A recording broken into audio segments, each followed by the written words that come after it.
Shalom मेरे मसीह में प्यारे भाई और बहनों। अभी मैं जो ये वीडियो दिखाने वाला हूँ ये पास्टर चिरंजीत का है।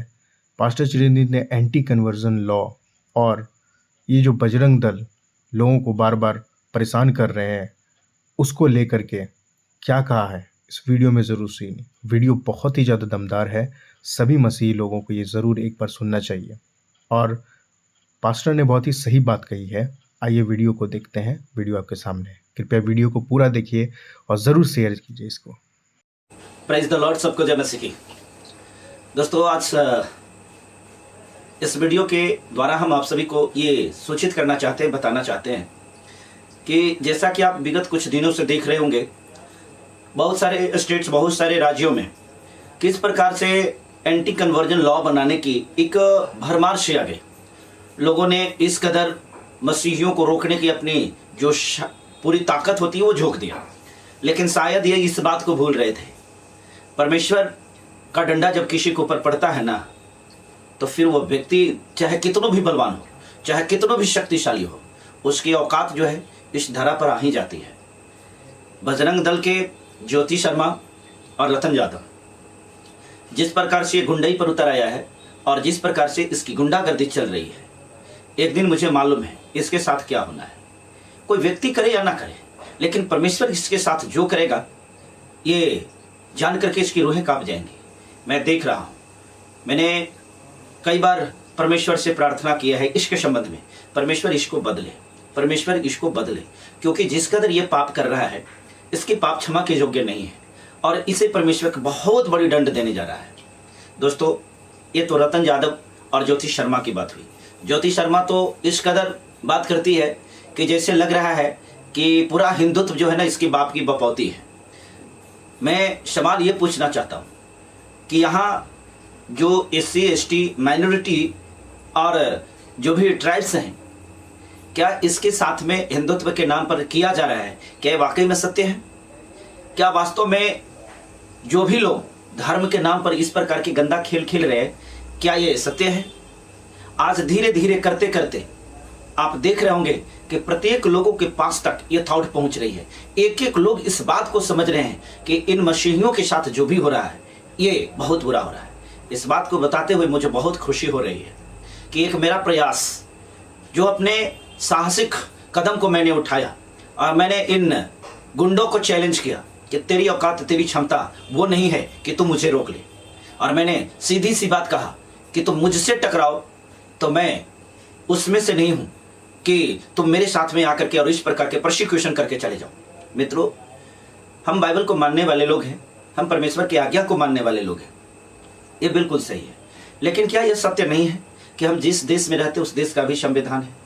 क्या इस देश में ये संविधान हमें इजाजत नहीं देता है कि हम अपनी धार्मिक आज़ादी के साथ किसी भी धर्म को माने, उसके अनुसार आचरण करें, उसके अनुसार प्रार्थना करें? आज हिंदुत्व के नाम पर, हिंदू राष्ट्र के नाम पर आप जो देख रहे हैं तो एक नंगा सा नाच चल रहा है। ये लोग रोड पर गणेशोत्सव, दुर्गा पूजा और भिन्न भिन्न प्रकार के उत्सव मना सकते हैं।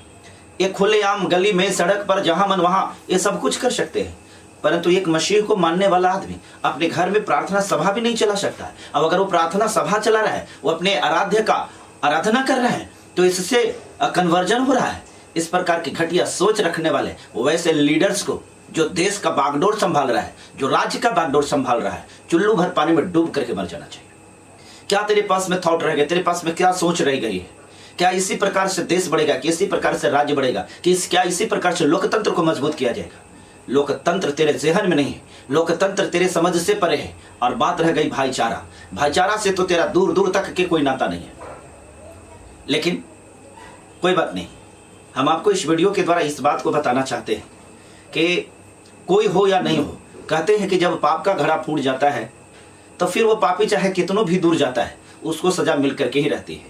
हमने अपने एक प्रयास के द्वारा, एक मुहिम के द्वारा साहसिक कदम उठाते हुए, और मैंने वही किया जो प्रत्येक मसीही को करना चाहिए था, हर एक जो परमेश्वर के सेवक है उनको करना चाहिए था। मैंने कहीं कोई हत्या नहीं किया, मैंने कहीं कोई अत्याचार नहीं किया, मैंने कहीं कोई किसी के साथ गाली गलौज नहीं किया। मैंने सिर्फ विरोध किया और खुल करके विरोध किया, साहस के साथ विरोध किया। अगर इसी प्रकार के प्रत्येक मसीही, इसी प्रकार से प्रत्येक पास्टर अपने साहस के साथ अगर इसका विरोध करे तो मैं उम्मीद करता हूं कि ये जो प्रोसिक्यूशन करने वाले जो लोग हैं ना, इनकी नानी याद आ जाएगी।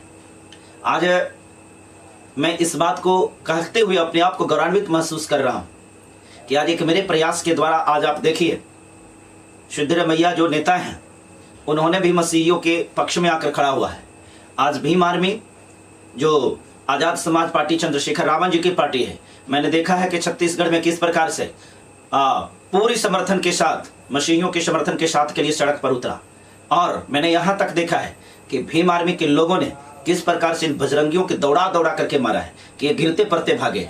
इनके पास में सिर्फ सताव करने के लिए ये आप ही हैं, इसलिए आप हैं कि आप इनका मुंहतोड़ जवाब नहीं दे सकते। देखिए, मुंहतोड़ जवाब देने का मतलब ये कतई नहीं है कि हम उसके साथ में मारपीट ही करें, ये कतई नहीं कि हम हिंसा पर उतारू हों, ये कतई नहीं है कि मैं उसके साथ गाली गलौज करूं। लेकिन एक चीज तो जरूरी है, आप अगर बाइबल को पढ़ते हैं तो मैं ये जरूर कहूंगा कि भारत का संविधान को भी आपको पढ़ना ही चाहिए। भारत के संविधान के आर्टिकल 96 to 106, आर्टिकल 96 से लेकर के 174 ये आपको प्राइवेट डिफेंस का अधिकार देता है। इस अधिकार में अगर कोई व्यक्ति आपको मारने के लिए आता है और आपको ऐसा लगता है कि वो व्यक्ति आपकी हत्या कर देगा, तो इस चीज से बचने के लिए, चूंकि आपको बचने का अधिकार कानून देता है, इस चीज को बचने के लिए अगर आपके द्वारा अगला व्यक्ति की हत्या हो जाती है तो कानून इसे क्राइम नहीं मानती है। कानून का कहना है कि यह व्यक्ति अपनी प्राण की रक्षा करने के लिए कोशिश किया और इस कोशिश में हत्या करने वाला व्यक्ति की हत्या हुई है। इस सिलसिले में कानून आपको दोषी नहीं मानता है और इस कानून में अधिकार दिया गया है कि आप अपने जान का, आप अपने प्रॉपर्टी का, आप अपने मान सम्मान का, आप अपने रिश्तेदारों का, आप अपने स्वजनों की रक्षा करने का आपको पूरा पूरा अधिकार देता है। ये सारा संविधान आपको अधिकार देता है। ये बाइबल में हमें बहुत सारी चीजें बताई गई हैं। ये हम आध्यात्मिक जीवन को गुजारते हुए हम परमेश्वर के राज्य को ग्रहण करते हैं और हम परमेश्वर के योग्य बनते हैं। लेकिन जरा गौर करके देखिए कि क्या आज जो स्थिति बन रही है, क्या आपको स्वतंत्र तरीके से प्रचार करने का अधिकार आपको दिया जा रहा है? क्या आपको अपने घर में स्वतंत्र रूप से प्रार्थना चलाने का अधिकार नहीं है? क्या अपने घर परिवार के साथ, क्या आप जिस आराध्य को मानते हैं, जिस ईश्वर को, जिस परमेश्वर को मानते हैं, क्या उसकी पूजा अर्चना, उसका आराधना, उसकी प्रार्थना करने का अधिकार नहीं है? बिल्कुल है, ये बिल्कुल है। लेकिन आप जो ना बोल रहे हैं, आप जो विरोध ना कर रहे हैं, उसका यह नतीजा है कि आपके अपने अधिकारों को नष्ट किया जा रहा है, कुचला जा रहा है। मेरे दोस्तों, मैं बार बार इसी बात को बता रहा हूं, मैं बार बार बता रहा हूं कि ये जो विरोध करने वाले हैं, इनके पास में कोई ताकत नहीं है, ये हौसले वाले भी नहीं है, ये शक्तिशाली भी नहीं है, ये सिर्फ और सिर्फ कह सकते हैं ना कि ये वचन वीर हैं, ये बोलने में वीर हैं। इनके साथ में जो 2-4 गुंडे हैं और इन गुंडों को जब तक मुंहतोड़ जवाब नहीं दिया जाता है तब तक ये मानने वाले नहीं है। मैं बार बार इसी बात को कर रहा हूं, मैं हिंसा में विश्वास नहीं रखता हूं, लेकिन विरोध करना, प्रतिकार करना, ये तो हमारा कर्तव्य है ही। मैंने क्या किया है? मैंने कुछ नहीं किया है। आज मेरी वीडियो लगभग 17 देशों में जाती है और हमारे वीडियोस को जन जन तक पहुंचती है। प्रत्येक लोग का कमेंट आता है। आज तक मेरे कमेंट्स में किसी व्यक्ति ने ये नहीं कहा पास्टर जी आप गलत कर रहे हो, क्योंकि मैं गलत नहीं कर रहा। मैं जो बातें करता हूं पवित्र आत्मा से भर करके करता हूं। मेरे प्रियो, मेरे दोस्तों, मेरे मसीही भाई बहनों, मेरे पासवानों, मेरे पास्टर लोगों, मेरे पादरियों, बड़े और छोटे, हर किसी से मैं गुजारिश करता हूं, हाथ जोड़ करके विनती करता हूं, यह समय मसीहियों को बचाने का है। ये समय आपको अपने अधिकारों की रक्षा का है। जो व्यक्ति अपने अधिकारों का रक्षा नहीं कर पाए, फिर वो व्यक्ति किस बात का? मैं देखा हूँ आपके सामने ही आपकी बहन बेटियों के साथ में जो प्रार्थना सभा में बैठी होती है, मैंने एक वीडियो में देखा था, उसके साथ कैसी अश्लील हरकतें की जा रही थी, किस प्रकार के अश्लील इशारे किए जा रहे थे। क्या आपको इस बात के लेकर शर्म नहीं आती? क्या सारा न्याय परमेश्वर ही करेंगे? नहीं, आध्यात्मिक जो लड़ाई होता है वो परमेश्वर के राज्य के लिए होता है। आप आध्यात्मिक हैं, आप गलत नहीं कर रहे हैं, ये बात परमेश्वर देख रहा है। लेकिन आपके साथ सताव करने वाले, आपके साथ प्रोसिक्यूशन करने वाले जो लोग हैं वो आध्यात्मिक नहीं है, वो इसी प्रकार से आपके साथ करते रहेंगे। इसलिए उसका प्रतिकार करना सीखिए, उसका विरोध करना सीखिए, उसको डट करके सामना करना सीखिए। और एक बात याद रखिएगा, आप जब तक भागते रहिएगा तब तक ये आपको खरीदते रहेंगे। जब आप अड़ जाइएगा और जब इससे लड़ जाइएगा तो फिर ये भागने के लिए विवश हो जाएगा। मैं जानता हूं आप हमारे वीडियो को देख करके बहुत सारे लोगों को इंकरेज होता है। मेरे प्रिय साथियों, आज मसीही हो करके हम जो गौरव महसूस करते हैं, ये शायद जीवन में कभी ऐसा क्षण नहीं मिला था। बहुत सारे लोगों का ये जो आरोप लगता है कन्वर्जन, किसी भी प्रकार का कोई कन्वर्जन नहीं है, किसी भी प्रकार का कोई धर्म परिवर्तन नहीं है, बस ये मन परिवर्तन है, ये जीवन परिवर्तन है। हम जो पाप को करते हैं उसको छोड़ना है, हम जो अपराध को करते हैं उसको त्यागना है, हम जो व्यभिचार को करते हैं उससे दूरी बनाना है और अपने मन को तन को शुद्ध और पवित्र करना है। अगर ये करना धर्म परिवर्तन है तो यह धर्म परिवर्तन उनके दृष्टि में है, आपके दृष्टि में या परमेश्वर की दृष्टि में धर्म परिवर्तन नहीं है। इसलिए मेरे साथियों, मैं आप सबसे गुजारिश करना चाहता हूं, अगर आप बोल करके प्रतिकार नहीं कर सकते, अगर आप इस प्रकार से जैसे मैं कर रहा हूं आप ये नहीं कर सकते, तो कम से कम इस वीडियो को जन जन तक पहुंचाने में तो मदद कर ही सकते हैं। इस वीडियो को हर एक लोगों के पास तक पहुंचाइए। यह एक क्रांति है, यह एक अभियान है इंसानियत को बचाने का, मानवता को बचाने का। जो अभियान यीशु मसीह ने अपने लहू के द्वारा छेड़ा था, जो अभियान को यीशु मसीह अपने लहू क्रूस पर बहा करके छेड़ा था, आज उन्होंने क्या किया था? दुनिया को बचाने के लिए अपने लहू को बहाया था। इसलिए दुनिया को बचाना, मानवता को बचाना, इंसानियत को बचाना, ये प्रत्येक लोगों का कर्तव्य है।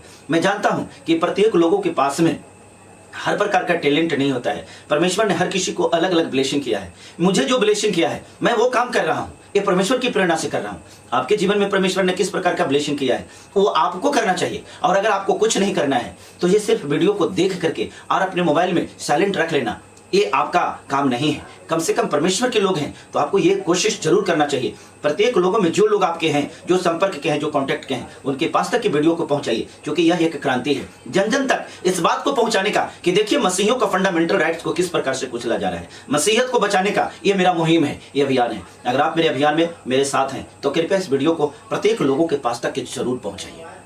हम आपको धन्यवाद करते हैं, मुझे आपका सहयोग मिला है और आपके सहयोग के बिना ये संभव नहीं है।